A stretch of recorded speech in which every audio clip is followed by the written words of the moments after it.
We are here talking about hair with Jason Kaplowitz. Hello, Jason. What's going on, Ra? How are you? Good, good, good. Super excited to talk to you. I've actually heard you speak a little bit. I was scrolling through some podcasts about 2 years ago, and I heard you speaking about some things. And I really liked how you are holistic with your approach. It's not so much just about the hair. You include gut health, you include mineral analysis, and I thought that was really interesting. And I that was a few years ago, and I forgot about everything. So I'm super excited to get reminded of your knowledge. The I just checked out your website, and I've been looking into your stuff. So tell me a little bit about how you start with your clients if they come to you. Like, where do you start at when they're just like, hey, I want to know a little bit about hair? Where do you start? Yeah, so I mean, the first thing that we look at is symptoms, and usually it's hair shedding. That's which is it's almost subclinical because if there's not any other concomitant things going on, they'll say, well, my only issue is hair shedding, but that's a signal that something is going off in the body. So it starts with a consultation. It starts with really peering into the psyche and what's happening. Is there stress going on? And then, are there any other conditions? Are there any other physical symptoms? How's digestion, sleep, uh, libido, all the main things that we look at, and then we'll do a hair tissue mineral analysis and see what's going on underneath the surface. You mentioned the psyche, and I actually thought that was interesting because I did see mindset on your website, and then you just also mentioned stress. So it's something that not a lot of people think about when it comes to hair, is like, what are their thoughts and how are their emotions affecting them, because that can definitely come out in their hair, I'm assuming. Before we talk more about that, I did want to ask you about how long you've been into the hair field, because you didn't start off there, right? You were working with hernia, and could you give us a rundown of where you came from and how you got into this? Yeah, so I started my career as a consultant for hernia and was in devices. Um, and that's how I grew up. But what always interested me was that the health of the patient greatly affected the outcome of the surgery, so that it wasn't always dependent on the surgeon repair.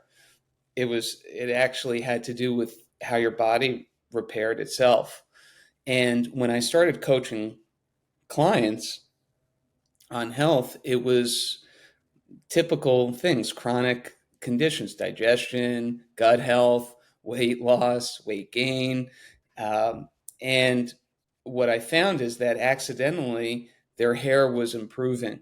And I realized that people really care more about that anyway than their health. So I shifted and also tried to reverse engineer what I did, not only for myself, because I was trying to improve my allergies. I had set out to, that was another thing that I was helping others with, but and then I noticed my hair was starting to get better and fuller and come back to levels almost near college. It does change as we age, but there are things that we could do to mitigate it. And so it was really accidental. And then I started reverse engineering that process and trying to hone in on ways to augment these pathways and get the whole body working as a system. In your opinion, why does hair grow? Uh, I was thinking about this question. There's probably more reasons than we know. So from an evolutionary perspective, it was warmth, right? But it's also um, a standard of beauty. There's kind of a mating call, an element of that we're looking at, each other's hair before we decide who to mate with. That's Native Americans talk about how they use their hair to track enemies and animals. And one of the punishments uh, when they would be held captive is that they would cut off their hair, so they would lose their tracking mechanism. And we can understand that today by, if we're feeling fear, we can feel the hairs on the back of our neck rise up. So we do have receptors there. It is also its storage. So if our body is under stress, we can pull minerals from the hair into the body to regulate the mineral balance. It's also excretory. So we can get rid of toxins through the hair. Heavy metals was often found in here. So those are 5, 6 functions. There's probably thousands, honestly.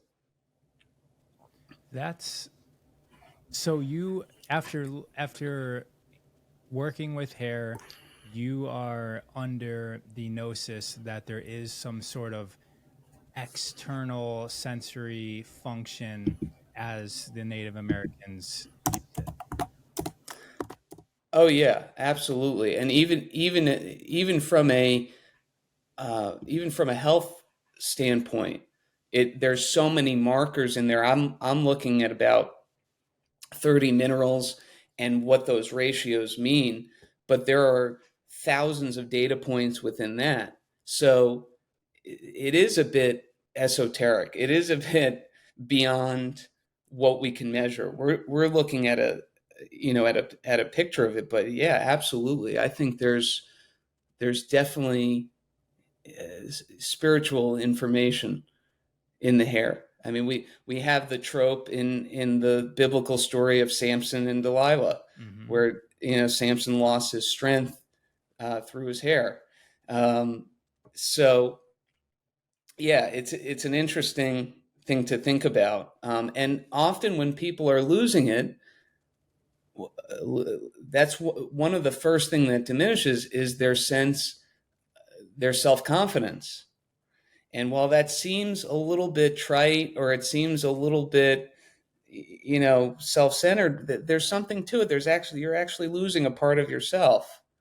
So there is something that's going on. Now, I think you could, especially men, you could look great without hair. It's not the be all end all. You could look like The Rock or Jason Statham or whatever. Those are good looking dudes. They're fine without it. But the fact that you lose it and it corresponds to this element of psyche, I think there is something deeper going on. And the Native Americans, there's those stories of the scalping, right? I wonder if there's more to it than just, they're just inflicting pain on somebody, but they're actually It taking their soul. it was the biggest form of humiliation. It was the worst thing that they could do to somebody. So yeah, it was humiliation on a much deeper level than yeah, taking an element of their soul. Yeah, I It mean, was. I knew, and I don't even know if Native American is politically correct to even say, but indigenous or what the politically correct term is, but I'll just say Native American. There was a Native American guy that I knew, and he wouldn't even let people touch his hair. It was like an ultimate disrespect for somebody to touch his hair. So, what is hair made of? Oh, go ahead. You want to respond to that? Yeah, no, that's interesting. When I first went to Southeast Asia, I accidentally, there were these cute kids that came up to me and they were Mm. interested in me because I looked different from their families, and I patted them on the head, and that's a big uh, disrespect. That's a big no-no in Asia. So It's crazy how there's, cultures are so different. yeah. So, what's hair Yeah. made out of? It's basically proteins. It's amino acid and water, and hair is an extension of the smooth keratinized squamous epithelium, which all that means is smooth muscle. It's an extension of the muscle. So it's basically the same thing, although you could say that for every tissue in the body that they're all made up of the same stuff, they just look different. It's really interesting how the body figures out how to grow nails versus, skin versus hair, because it's actually all the same stuff. But it's minerals and water is what it is, and and compounded proteins, amino acids. Is the structure changing when, I want to get into like gray hair now, but let's save that for later, because I'm sure that's going to be a deeper topic. So proteins, minerals, and if you eat more, does your hair grow faster? How can people make their hair grow faster? Yeah, so nutrition is a big part of it. We have so many stressors today that we didn't have 100 years ago. A lot more electromagnetic radiation, blue light, water, food has diminished. So there's a lot more stressors today, but typically you can correlate someone with really healthy hair, to their overall health. So it does start with nutrition. I will say this, it may be controversial, but I often see recovering vegans who are trying to regrow their hair. It's one of the first things that it's just not enough protein for most people. I can't speak for all. Right. So that is a big demographic that tends to lose their hair. Is there anything like, the stuff that you see in the commercials, like red light therapy, or is there anything like that helps people grow their hair faster, or supplements? So we do use a lot of supplements in the program. I try to target them as best as I can to the person based on the results. I'll give a big hint that the fat soluble vitamins, the way that I look at supplements are, you got vitamins A, B, C, D, E, and K.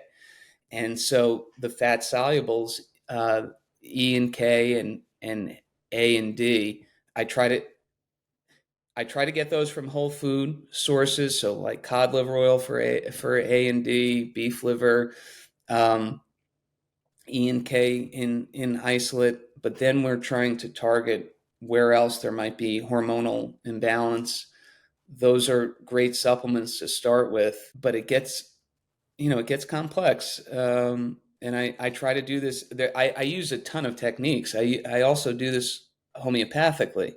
So I'm trying to give the body the energetic information as well, and help slow down, sympathetic responses. So it's a very holistic approach. And what I tell people too is there are a lot of people who do what I do, who can test the hair, who can do supplements and homeopathic remedies. What I will teach my clients is how to grow hair with their mind. And what they say is, well, that sounds like BS. And I said, well, how's worry and anxiety working for your hair? Mm-hmm. So if worry and anxiety reduce hair, well, they'll say, well, okay, it's just simple subtraction. Let's get rid of worry and anxiety. Well, no, you have to balance the other side of the equation to actually add something back in. You have to fill that with something. So yes, getting rid of worry and anxiety is a huge part of this, but you have to put back in the right information. And that's part of it as well. Right. So you mentioned your programs. Your website is crazyhairchemist.com, right? Yep, that's it. And then Jason's Instagram is also Crazy Hair Chemist. And it's funny because as you're talking about this I mean, I would even say almost esoteric, but it's straight up just like you should be joyous and loving, right? But for most people, they think that that's woo woo. But I was thinking that your Instagram, as I was looking at, was Crazy Hair Alchemist, because it's it just sounded like that. So I was just putting that in there, and I was like, oh no, it says chemist. So Oh, cool. That's yeah, cool.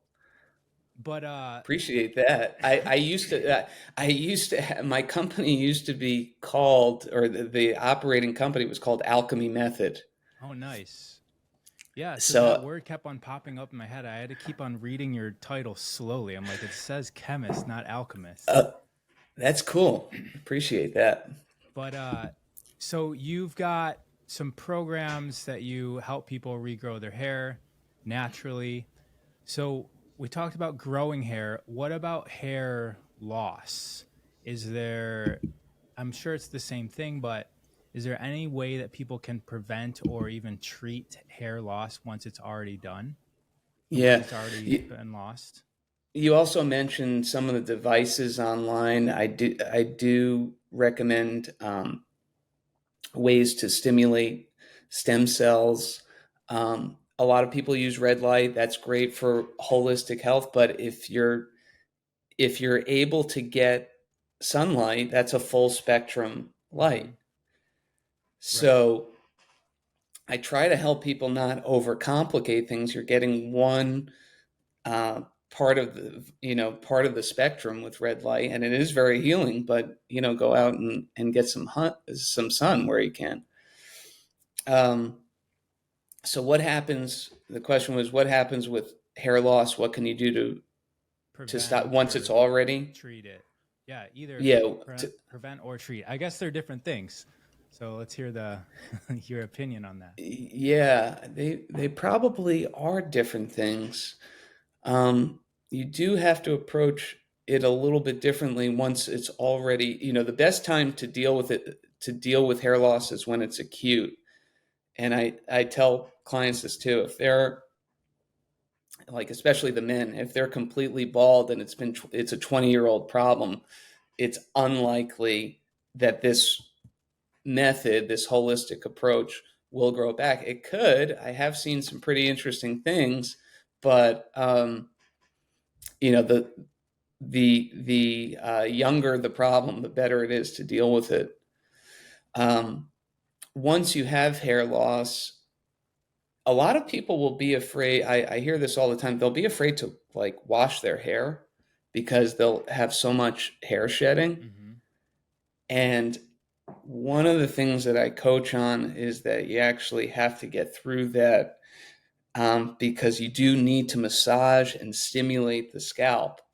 Blood flow is a big part of this as well, and it's jarring and daunting because it may cause more hair shed, but that hair is not going to stay anyway. Right. So, making sure that you're taking care of your scalp, because what happens is, in very simple terms, and a lot of experts know this, is that you're basically, and I think the key mineral is calcium, but you're basically blocking nutrients from coming into the hair. You're creating almost a calcified shell for one reason or another, and that's why it's not growing. So part of it is stimulating it going outside in and inside out. So some of the oils are good too, but it won't correct the problem. A lot of people use rosemary oil. I mean, all those home remedies are good, but you do need to do it from the inside out as well. So calcium, what about like the zinc and copper? Does that have anything to do like those? Yeah, absolutely. Zinc, excess zinc is a classic symbol for, or biomarker for excessive hair loss. Lack of copper um, is usually it's metabolic. It's important in every cellular function, in metabolism. So is zinc. But um, so the truth is, all the minerals are at play, and hair is really a side effect of that, working in unison. Mhm. So what I notice is in guys, they look healthy, their hair is full, but then there's like this strip right? There's like this strip at the very top of their head where it looks like it's there's less hair, and you can actually even see like individual strands because there's so little of it. When that is that what you would consider like acute, and is there a way to reverse that? Because that, when I'm looking at it, it looks like 10, 20 years down the road that's going to just all be completely bald, and then you just have the sides of the hair. Yeah, it's interesting that for men it does start in the front of the head, and this is also where we hold worry and anxiety. It's right in the prefrontal cortex. Like this is kind of where we feel that heat. Um, yeah, that is the time to start. I have had many clients that, and including myself, that's where it was starting. I was able to salvage most of it. Yeah, you can get that back for sure. Um, Is there a difference between like if it's here or at like the top corner back here or other places? yeah, I've wondered that myself. Because I've wondered that myself because I have had clients with perfect hairlines, and they're kind of starting with that patch in back, and I do wonder if there's a hormonal connection. I honestly am not certain on it, but I've thought of it also. All right. Could you give us a little hint of anything practical people can do to either grow hair faster or increase like something specific? I know that you said like increase minerals, increase nutrition. Maybe if they're vegan, make sure they're getting more protein. But anything else? Like, is there any weird things like massaging it a certain way? Do Yeah, techniques like that work? I think it does. Once you're giving the body the right information through nutrition, through remedies, through supplements, getting the blood flow going, I make it a point to massage my scalp every day. So if I'm in the shower, I don't wash my hair every day, maybe every couple, but uh, I'm doing a pretty vigorous massage pretty much every day. I'm brushing my hair every day. So massage across all experts is really important, and also exercise, and that's something we talk about in the program too. Even getting down and doing push-ups, anything that's inverting blood flow to the head is going to be really important for hair growth. So it all works together. Really? So Hmm. hanging upside down helps? It does. I mean, I would. It does absolutely, as long as you're getting the right information. But at the very least, you'll probably feel better and be having a happier day Hmm. once you invert. Is there anything that's coming down the pipeline? Like, is there any latest advances in hair science and technology that you're excited about that can help people with their hair goals? Yeah, and it's another specialty. So I've started using patches that work on the body's own heat pathways and stimulate copper. And I found that it's augmented my protocol quite a bit, and it stimulates your own stem cells. I have seen recently, I'm curious about it, I don't know what the results will be. It sounds interesting, where they're able to use stem cell therapy um, through the dermis on the head, like directly. And I wonder if it'll be effective. It'll probably take away from what I'm doing, which is fine. Maybe I'll learn it. But I'm curious if that will work. There are still other options. They're just not without side effects and Hmm. potential harm. Yeah. Do you talk to people about flakes on their scalp? Yeah, flaky scalp. Yep, like dandruff and stuff. Yeah. Talk to me a Yeah, little bit about that. yeah, totally. Usually a systemic issue. usually something with thyroid or digestion. That's usually one of the first things that gets cleared up when I'm working with someone. So you're working with the gut a lot, I'm assuming. Well, everything, the body does not work in an isolated system. It's a whole system. It's a whole system working in harmony. So that's one of the, that's when we talk about a signal, or one of the symbols that is showing some distress, you know, flakiness is one of them. And what about gray hair? I'm graying a little. Well, I've been graying since I was 17 years old, and it's just been a gradual sort of thing for the last 24 years, I think. That's Yeah. my age. So is there, I feel like graying should be something that's more reversible than losing hair.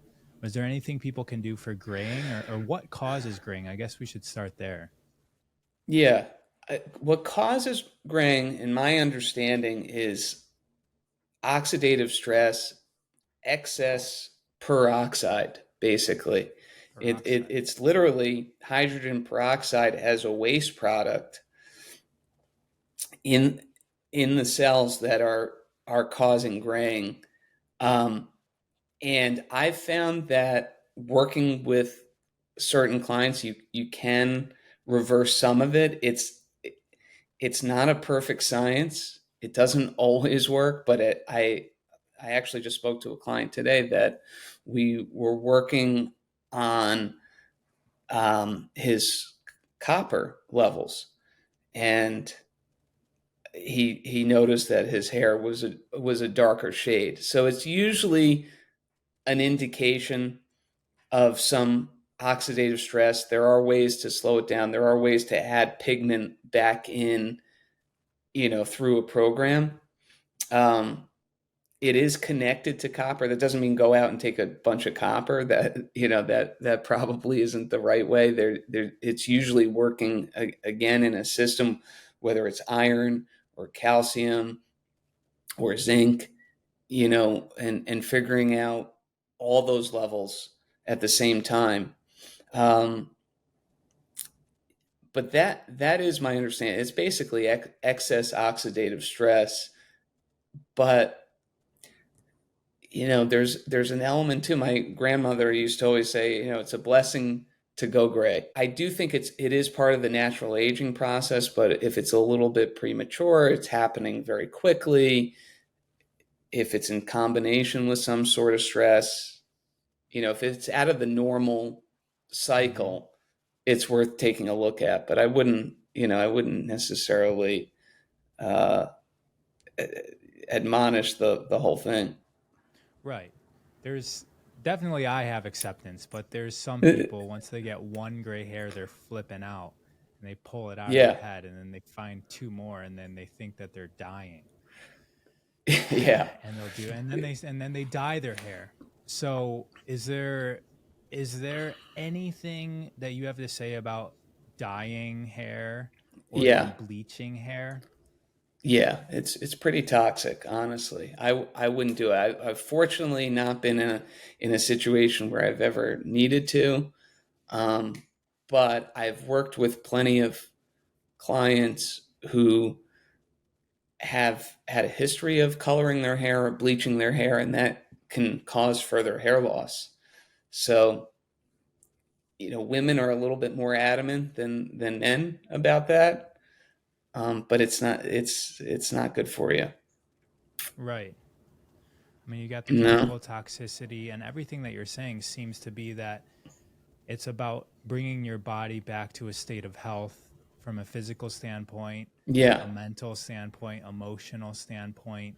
And if you're just dousing chemicals on your skin, probably not going in the right direction in those regards. So back to the gray hair, you did mention copper, zinc, and then you were talking about, like, don't just start taking copper supplements, because if you're doing a hair and tissue analysis, Hmm. or hair tissue and mineral analysis, I'm sure you're looking at balancing everything at the appropriate levels, right? So it's not just more of certain minerals. You're looking for a balance, correct?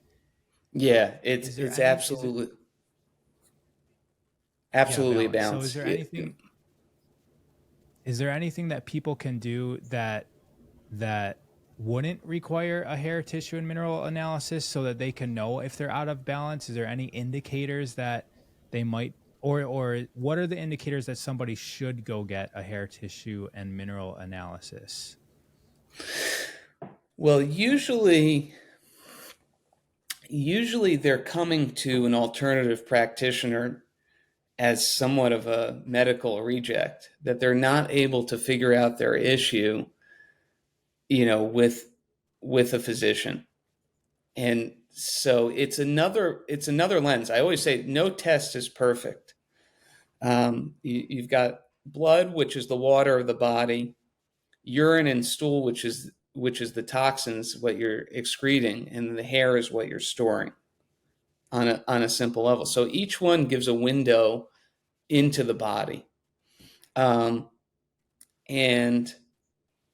sometimes there people are stuck basically, and I'll say this: the blood reference ranges, they've changed a lot. They've been very fluid, no pun intended, over the last several years, where they keep changing the references, and it'll either scare people into going, to further uh, specialists, or kind of keep them in a cycle. And what I'd say is don't put all your weight into these references. The question really that we need to be asking, and this is a bit more primitive, is how do you feel? Mm-hmm. What's the reason that you're going to begin with?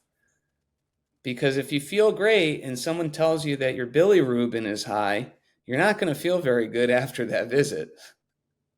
you know so getting back to basics is always the best form of sophistication. What's bilirubin? It's a routine blood test. It's a marker for the liver. It's a protein in the liver, and it measures how well it has to do with your heme levels, so iron, and it has to do with how well you produce bile. And those ranges, people often fall under or over, but it some of them can cause stress. I guess it really depends what you're looking to do, but there's certainly a trend, and I'm sure from your listeners as well, is taking ownership of our own health. We know that the medical system is great for emergencies, but not really for health. Right, right. They're not health oriented. It's sick care. Yeah. Mm-hmm.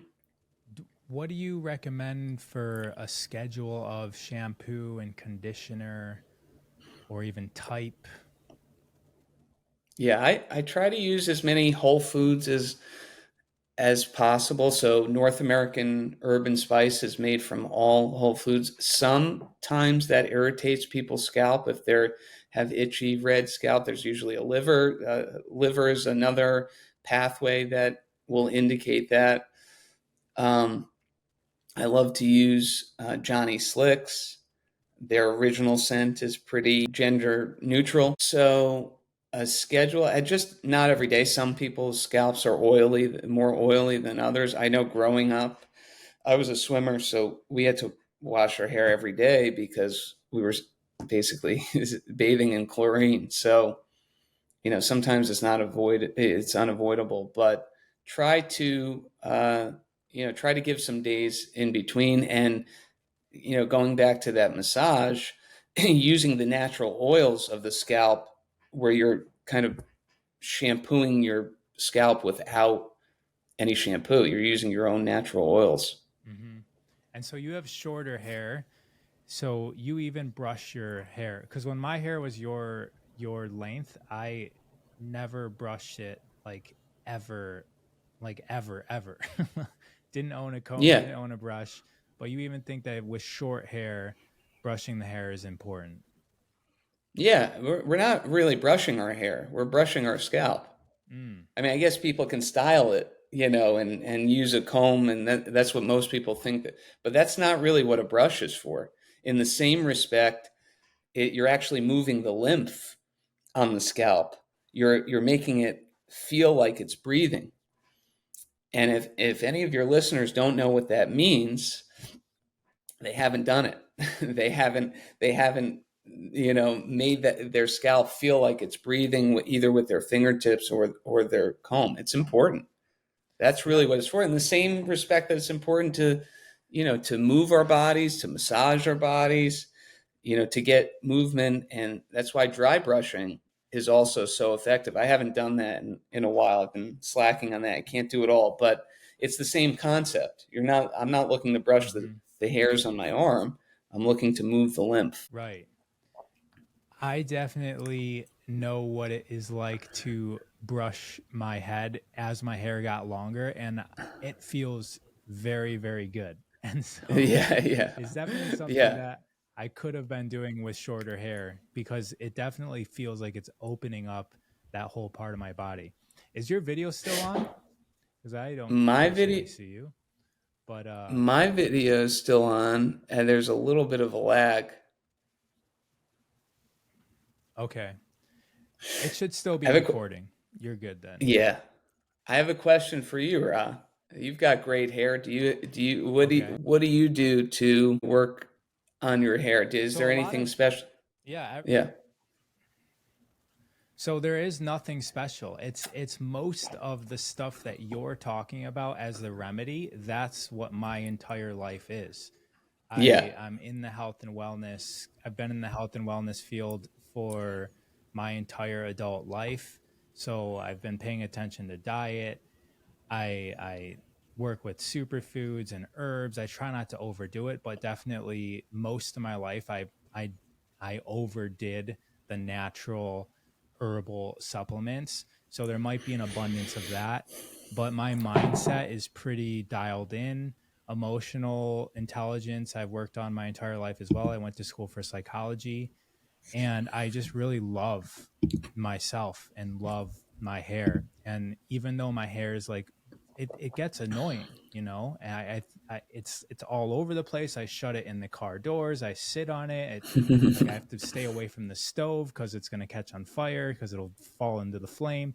So there's like all of these opportunities for me to be annoyed with my hair. And I really feel that it's important to, when you have to wash your hair, right? Like there's all these times that like this kind of gets in the way of convenience.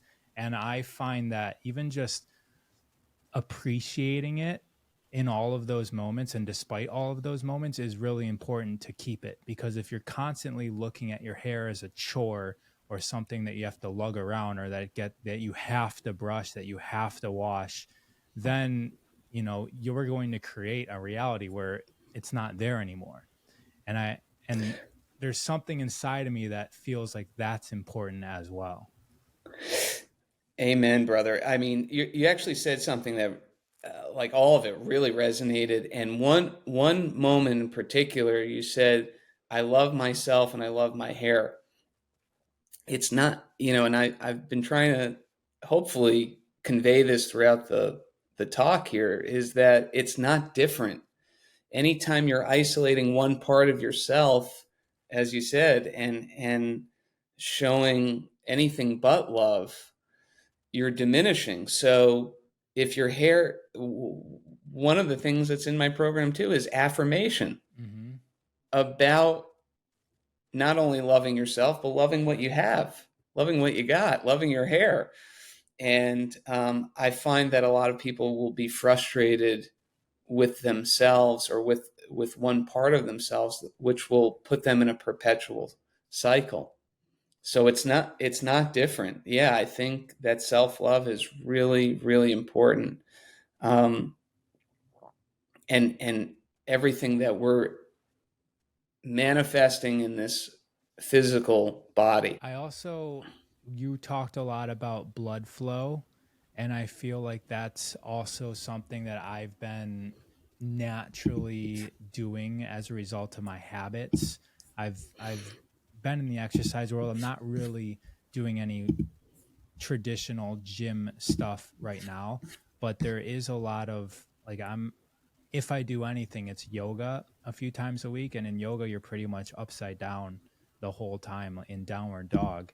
And so I like this, my hair feels like my arm. Like it definitely feels like a part of me, not just like some dead cells. Actually, I never asked you about that. People, hairstylists mostly, right? So if I make a post on hair being, anything but just some like dead cells off my body, hairstylists go nuts. Purpose. Um, are these dead? You can answer that however you want. Like, are these just dead cells that are just coming out of our body just for, I don't even know what they think it is if they say the word dead.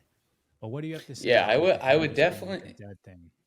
yeah, I would not use the word dead. I would say maybe dormant, Mm-hmm. not dead. It exists. It's stored potential energy. It can go into the body and out at any time we need it. So if we have you know, That's so crazy I would because say, yeah, I would say dormant, not dead. No, no.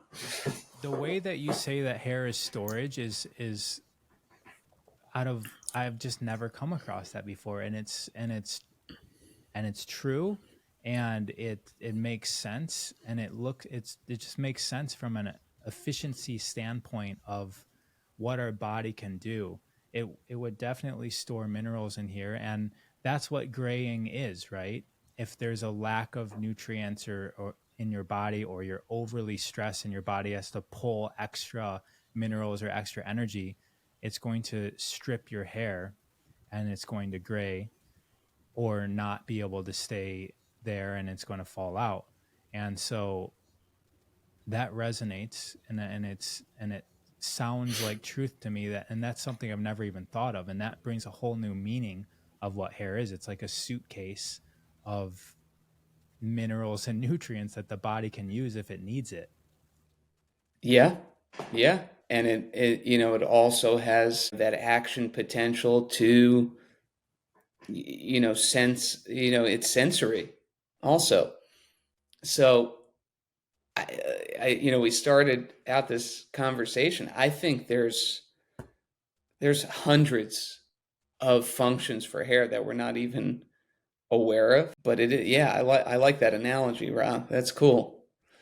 Um, and I was thinking too, maybe it does feel good to cut the split ends, at the, or like the strands that grow out. There is something that refreshes the whole look of hair, especially when you have longer hair like yourself, or women especially, they have long hair and they cut the dead ends. Kind of the whole picture looks more vibrant. Mm-hmm. So I wonder that what that is. That's kind of like pruning a tree, I Right, think. exactly. That's, so I haven't cut my split ends. But like my wife just did it. She cut off 3 inches, and she was just talking about split ends. I'm still skeptical about cutting the ends off, but every woman that I've ever talked to says that it's good for the hair, it makes it healthier. Yeah. And then when I take care of a lot of plants, and I do make sure that if the leaves are going brown, like the plant doesn't want that anymore, and it seems to be happy if you get rid of the dead leaves or the dying, like the ends, if you cut those off. And so I haven't taken that step yet. I definitely have split ends, and I can see breakages on the ends of my hair. And I would also say that my hair does look a little bit dull. So I know that if I ever do cut it off, I'll see the difference. Maybe Well, my not wife's unhappy. We'll see. not from this side. Yeah, let me know what happens if you decide to do it, and yeah, you'll have to check back in. That's an interesting phenomenon, also Right. with haircuts, and it does feel different. Because Um, that means that it's not just, coming out the scalp, and then it's just sort of staying there, and and the information is just coming from the scalp out, that means that Yeah. the whole hair itself has some sort of intelligence that's communicating through the whole strand. Oh, absolutely. Yeah, absolutely. And it's typically or a 3-month window in the hair tissue mineral analysis. You're getting a 3-month snapshot, which is the longest. It was tests were traditionally used for drug testing because it was stored the longest in Right. there. They would tell if people were on marijuana before it was before it was legalized. So yeah, you said it. There's a lot more intelligence. There are markers in the hair for blood sugar regulation. So diabetics will have a very different reading, and you know you can't always size someone up through their hair. That I've noticed. You can't figure out. You can't scan them exactly. You can find people with very poor uh, liver and kidney function, whatever, who have a full head of hair, but they often do parallel. And you mentioned copper too, and every time I hear about copper in hair, I think about copper wires. And maybe there's some sort of wire, like maybe these are acting as wires or antennas in a way. But that's all Yeah, stuff that is kind of just, old yogis and gurus might say it, but the science hasn't gone in that direction yet. it hasn't proved it. I would say that it's there. This is kind of related, but there was an experiment recently done where they were able to find that plants were an incredible lie detector test. Yeah.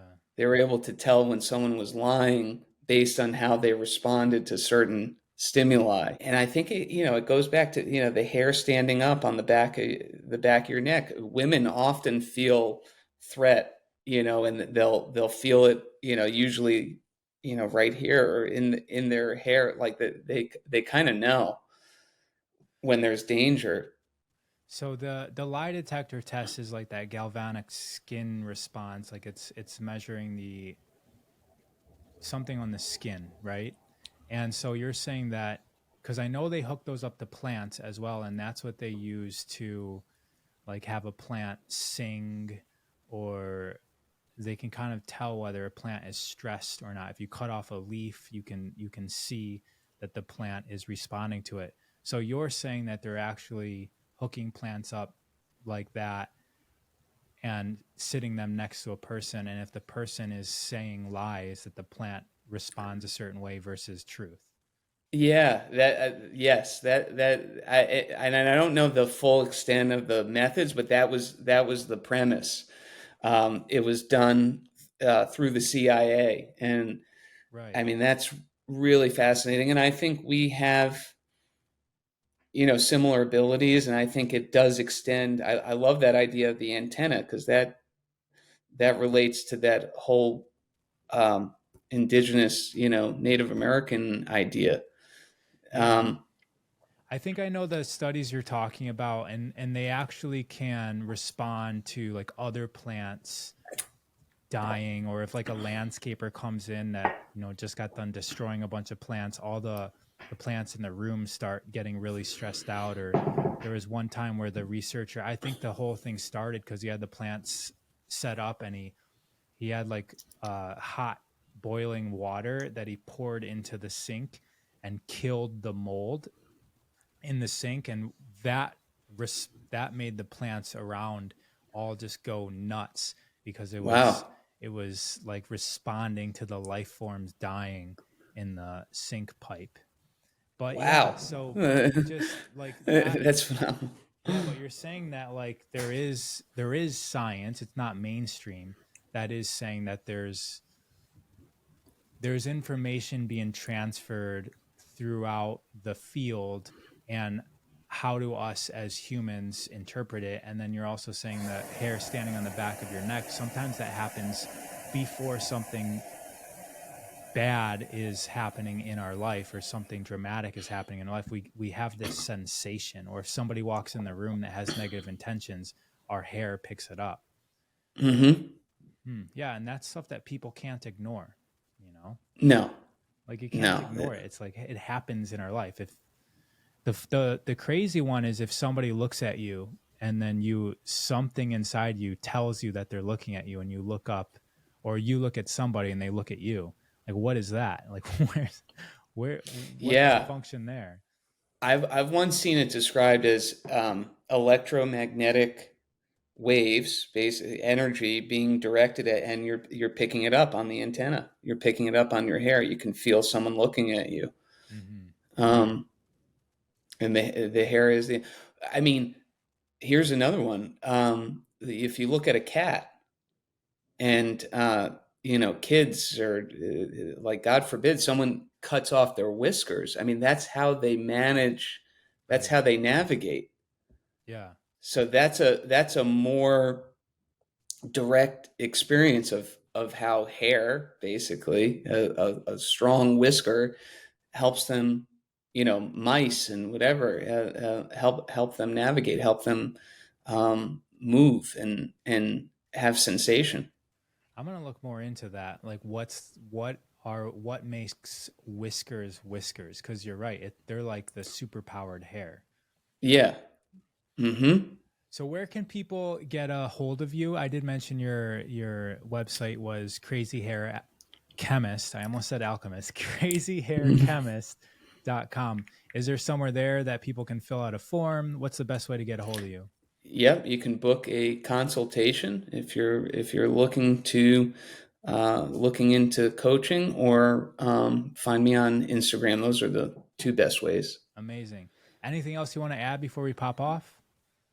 No, this has been awesome. Thanks, Rob. This has been such a cool conversation. Yeah, a lot of things came up that were new to me, so I'm super happy that that happened, and it's good to hear that you are open minded. And I heard that in a lot of the statements that you said, that it's not, you're not assuming that you know what's going on, but you're exploring and you're sharing your information, and you're completely open to, like you said, there's probably 1,000 things that our hair does that we don't know. You're open to receiving that. That's the essence of an expert who's growing, and not one that's Yeah, just like sitting back in the chair and trying to maintain what they've discovered in their life. yeah, appreciate that. Thanks for the kind words. Amazing. So we're gonna pop off here. Thanks everybody for listening, and find Jason online.